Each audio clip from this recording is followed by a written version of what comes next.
So, you just bought yourself an Insta360 X3. Yay! In this video, I will not only be talking about the best shooting modes for the Insta360 X3, I'll be showing you a bunch of settings to get the best possible photo and video for your content. Let's start with the camera body because this is the first place that settings can be changed. Press the bottom left button to record a 360 video or to take a photo. Bottom right is the lens button where you can change quickly between 360 view, single lens view facing towards you, and a single lens view facing away from you. On the side, next to the power button is your quick settings button, which gives you quick access to all of your favorite settings. Just FYI, this hole right here is your speaker, so when the camera makes a noise, it comes out of here. And the camera's microphones are here, here, here, and here. Now on the preview screen, there are a few ways to change the perspective. First is by pressing the button down at the bottom right, which is right here, which will change the perspective from forward view to back view. This is different, however, to the lens button because it changes the preview of the 360 as opposed to the lens button, which changes the actual shooting mode. Next, if you press and hold the screen, it turns from a fixed perspective to a 360 perspective. Now let's take a look at some of the camera settings. If you swipe down, your camera settings pop up here. On the top left, you have volume. So this dictates on how loud the camera will put out its volume. So you can choose mute, high, medium, low, depending on your situation, whether or not you want to hear the beeps, etc. The next button next to that is your indicator light. That indicator light is this light right here at the bottom. Whether you're shooting at night or you're shooting during the day, if you want that light on or off, your option is right there. This button right underneath the volume is your vibration. I like to keep this on. It's a personal preference. You can choose to keep it on or turn it off. This next button is quick capture. It turns it on or off. That's if the camera is completely off and you press the record button, the bottom left, the camera will turn on and start recording. This could be a great option depending on whether you are going to be shooting quite frequently in that day and the camera is in your hand. I like to personally keep it off just in the event that it is in my bag and it accidentally presses the button. I don't want to have a bunch of, maybe an hour or so of recording of nothing. And it's a way that I can kind of preserve my battery life in the event it does get clicked. If you click the top right, this is your audio settings. This is your audio settings. So you can choose between directional focus, as the camera has 4 separate microphones, depending on which side and which perspective you choose to use. Even after it's done recording, the audio will come from that side, so it's more of a spatial audio. Wind noise reduction, of course, if you're in a very windy setting, it might be a good option to use the wind noise reduction. And stereo, I personally enjoy using stereo. It just gives me the best quality of sound. Let's go back. If you have AirPods, you can connect your AirPods to this. This can be used for voice commands, could also be used for when you're recording audio. Pre-record. This is if you want to have 30 seconds pre-record before you press the shutter button. Your brightness, so you can get your brightness all the way full. You can drop it down depending if you're outside. You can keep it on complete. I found that even if you keep it on full, it doesn't really drain your battery life much, so it's good to keep note of. The next button over here is if you have a remote, Bluetooth remote to control this camera. This is if you have a lens guard on. So the sticky lens guard, Insta360 created these sticky lens guards that you can keep on top. It kind of helps to have that on if you use it for the stabilization. Personally, I don't have it on, so I'm going to keep that off. If you're using a dive case, this will prevent things from being touched. It's really good because when you're in water, even if you don't have a dive case on, if you're using this underwater, it's good to use that setting or to turn it on.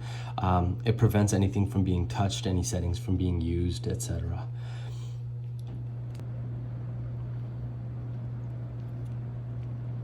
So don't need that on right now. Let's get that off. Let's go back down.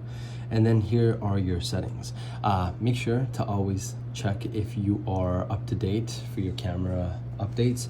Best way to check that is using their app. Anytime you log into the Insta360 app, it will prompt you once the device is connected to the app whether or not there's any updates available. If they are, it's always best to keep it up to date. Next is your USB mode. This depends whether you're going to be connected to a computer or not. If you're going to be uploading video from here directly onto a computer, you'd want to keep it on a U-Disc. If you have a quick reader, you're gonna choose quick reader. And if you're not doing any of those, you can just keep it under Android. Next is your Wi-Fi settings. Your Bluetooth wake up. So if this is toggled on and you are connected to the app, you can turn on your camera using the app. Voice control, if you want to have voice control, such as saying, record, etc. Anti-flicker. This works really well in low light settings. So if you are in a low light setting, it's nighttime and you're recording some lights, you might see a flicker. If that flicker happens, you can go into the setting. I usually keep it on auto. It does a pretty good job, but depending on where you are, you could always change it to 50 hertz or 60 hertz and see if it works for you. Video bitrate, you'd want to always keep that high to get the best video that this camera can give you. Video sharpness, so this is there's a lot of opinions on this. When you have the video sharpness from this Insta360 X3 at the highest, it looks overly sharp. Sharp to the point where it is very digitally sharp. Sometimes, in certain scenarios, you might want that. Most of the time, you're not going to want highest or high. They just seem very digital. Medium, for me, it works. I find a lot of people going on low and they add the sharpness in post-production. I don't like to do too much editing post, so I keep it on medium. That gives me the ability to have decently sharp image without having to do any extra sharpening in post-production. External mic gain. So if you are connected to an external microphone, something like the Rode or the Rode 2, or the DJI mic, and you are going to be doing a lot of audio recording on the device, you have the option to either add or subtract decibels from that depending on the mic setup that you got. Auto sleep. So the auto sleep is simple. If you're not using the camera for a little while, depending on what time you set it on, it will go to sleep. The screen will turn off, etc. This won't turn off your device though. In 1 minute, it will basically turn off my screen.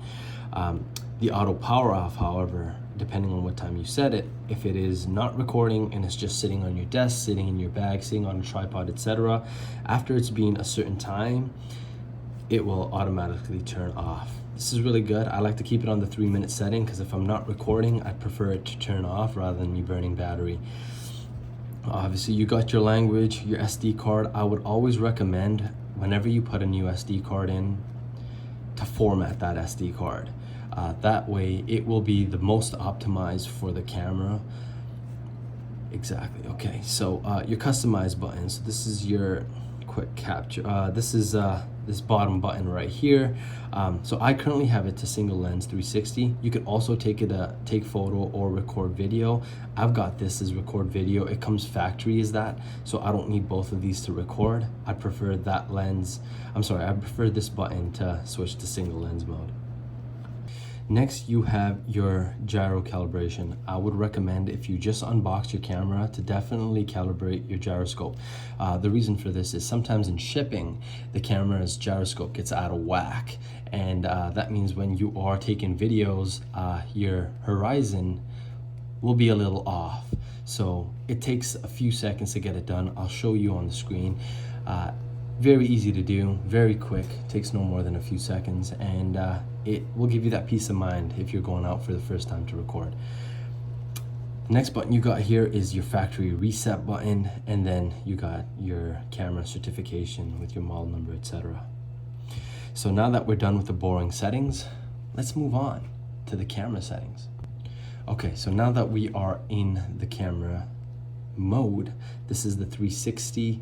You can just swipe slightly and it will move to different situations. So if we start, we can start with video. So this is simple 360 video. If you go all the way to the end of the screen and then you swipe, it will give you the options for some settings. You can keep it on auto, but you also have manual controls. So you've got your white balance, you got your color, you could do vivid, you can go log if you like the color grade, and then you could do standard. It is up to you. Vivid will be more saturated, log will be a flat color profile, and standard will be standard video. Depending on how much work you want to do post-production, log is the best to be in if you're willing to do a lot of work post-production. If you're into color grading, putting in LUTs, etc. Standard is decent color.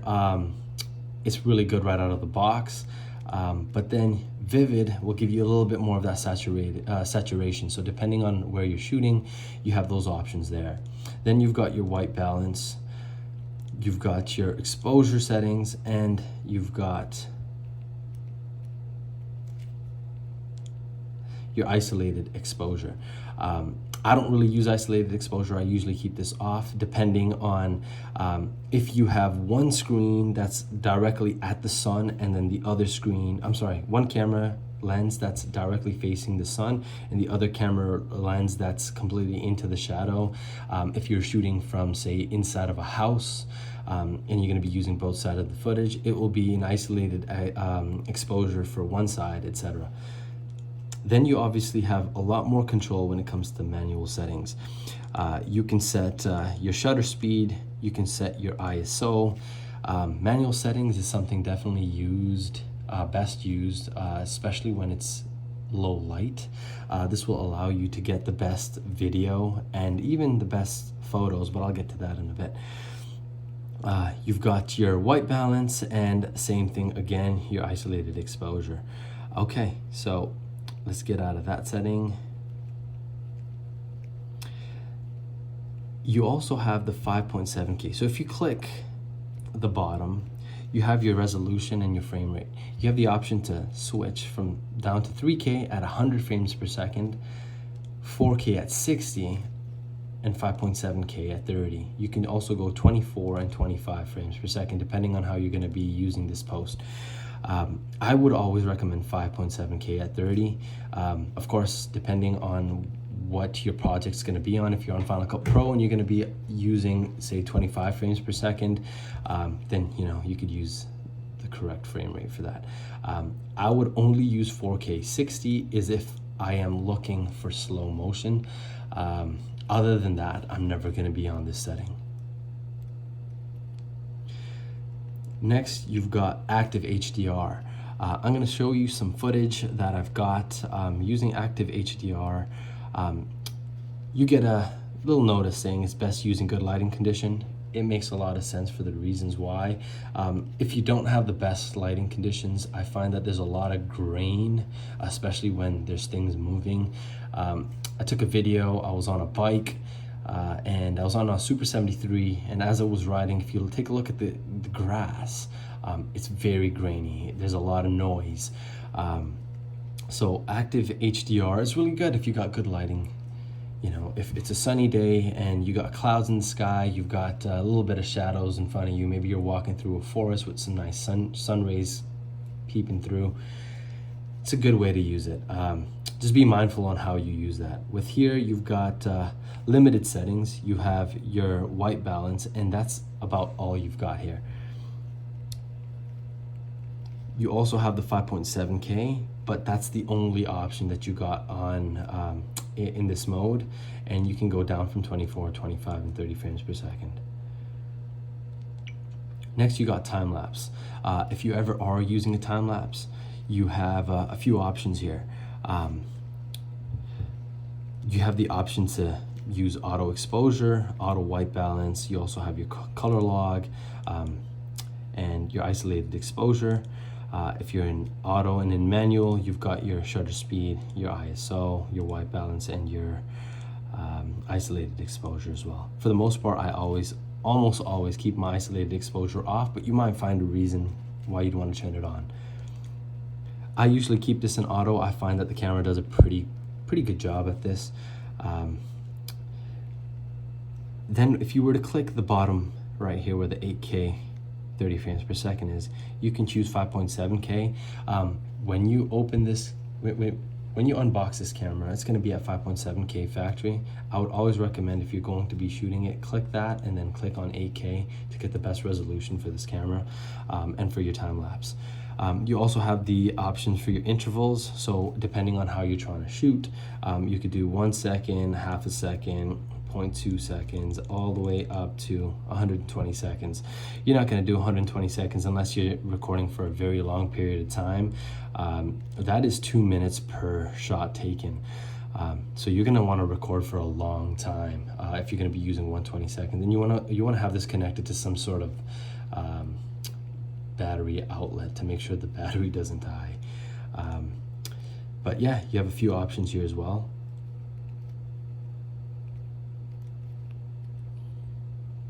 Next, you have time shift. So similar to time lapse, it is something that can be shot while you're moving, and it allows you to kind of shift the focus using the 360 lens. They've got a few videos that are on YouTube that show it. It is pretty good. I prefer time lapse, but I could definitely see a reason why you'd want to use time shift. You've also got the same settings here, auto and manual.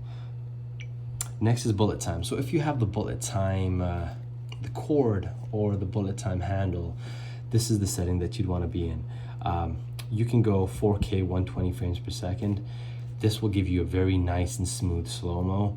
And yeah, so that will work there. Then you have loop recording. This is very good. This works in a sense that if you're ever using this as a dash cam, you'd want to be in loop recording. What it does is it allows you to shoot the camera, and you could be recording for the entire time of your drive, and say something happens, someone hits your vehicle. When you click the stop button, it will record only what you set it to record. So you can choose, when you click the button, after it's already been recording, the last 3 minutes for it to record, the last 5, 10, 15, all the way down to 30 minutes. So when you press the button, the last 30 minutes will be recorded. So this is really great to prevent you from using up all of your memory. It's a good way to use it as a dash cam, or if you're trying to do something repetitive until you get something right, you can keep it on that and then record it so you don't use up all the space. You have store lapse. So this is a feature where Insta360 says that, you can keep it out in the open, and well, it's going to be really overexposed right now, but if you keep it out in the open, what it does is it allows you to take a really cool video of the star, of the stars. It's a movement video. It is really cool. I'm going to see if I could get some footage there for you on the screen, but if I can't, that's the best way I can explain it. This only shoots at 18 megapixels. You could choose your ratio, of course. I'm gonna see, I believe it's only 2:1 ratio. So yeah, this is really cool if you're taking star videography. Burst will take 9 photos very quickly. Very good for action shots that you can't really plan on when to push the shutter button. This is only at 18 megapixels. You do have a timer, and yeah. Then you have interval shooting. You could take photos in particular intervals, depending on how you want to use that. You got HDR photo. This is a high dynamic range. HDR photos will shoot at 18 megapixel. Of course, you got a timer there as well. The way this works is this will shoot at 18 megapixel. It's a good shot. You get some good quality in there, but you also have regular photo. When you're in regular photo, you have the option to do 72 megapixels. The reason why this is really good, or as Insta360 likes to call it, it's a pure shot. This will give you a lot more resolution in your photo. There's a lot more pixels in your photo. Good if you're trying to crop. However, the memory on this takes up a lot more memory on your SD card than a regular HDR photo would. Next, let's take a look at single lens mode. First one we've got here is video. You can swipe to the right and you have your settings. You got your white balance and your exposure under auto, and the same white balance, ISO, shutter, and your color profile in manual. You also have the option to shoot at 4K 30 frames per second. You got FOV plus, which is your field of view plus. It gives you a wider field of view, but your resolution drops down to 2.7K. So be mindful on what you want to use. Sometimes you might need to catch more in a frame, so an FOV plus would be beneficial for you, but the default field of view is fairly good. Then you got me mode. So the way me mode works is the lens will follow you. So if you have an invisible selfie stick at the bottom here, what will end up happening is no matter how high or low you keep your camera, it will keep you centered in frame. Very good way if you're trying to vlog, or if you want to make sure that you're in focus the entire time. Realistically, because it's a 360 camera, you can always make it happen even in 360 video. This will save off a lot of time in post. But the con of this is that it only shoots at 1080p. You've got some settings on this as well. You have the auto and your manual, which will give you the ISO, the shutter, and your color profile. Also, if you wanted isolated exposure. Next is loop recording. So this will be loop recording in whichever mode you want. Whichever lens you want. So great to use as a dash cam. You also have your exposure and your white balance, and you could also take it a little further with your manual settings. And then you have your photo. So this is a single lens photo. You can choose which side or which lens you want. You can go all the way up to 36 megapixels. You could go to ultra wide as well, and you can put a timer on. I would always recommend, if you're ever taking a photo, to keep a timer of at least 3 seconds to prevent the shake. After you click the button, there's no shake on your camera. If you're going to be going a little further, you can always move it down to 15 seconds to give yourself a little bit more time to strike that pose.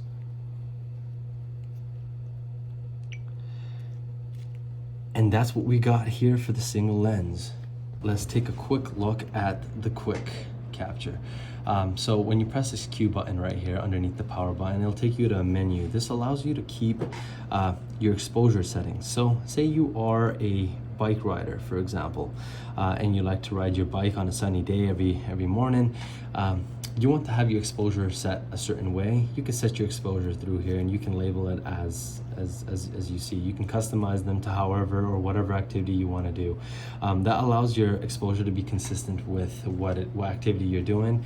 Very good to use in the real world when you're in a hurry and you want to catch a shot and you want to make sure the exposure is right. Comes in very handy. Last but not least, if we swipe all the way to the right from the left, you will see that you've got your gallery right here. So here you can see the footage. You can play back some of the footage. You could play it right here.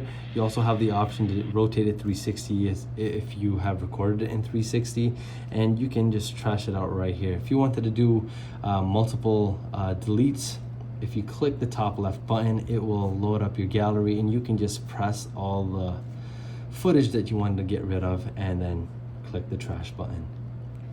So there you have it. That's how you can make the most out of your Insta360 X3. Keep an eye out. If they ever release any new firmware updates, I'll be sure to make a video on that. So make sure you hit the subscribe button and the notification button. Be very helpful. Hope you guys enjoyed the video. With the Insta360 X3, you can get some really weird, cool, crazy, amazing shots. So go out there with your new Insta360 and take some cool videos. You'll be surprised with what you come up with. And on that note, peace.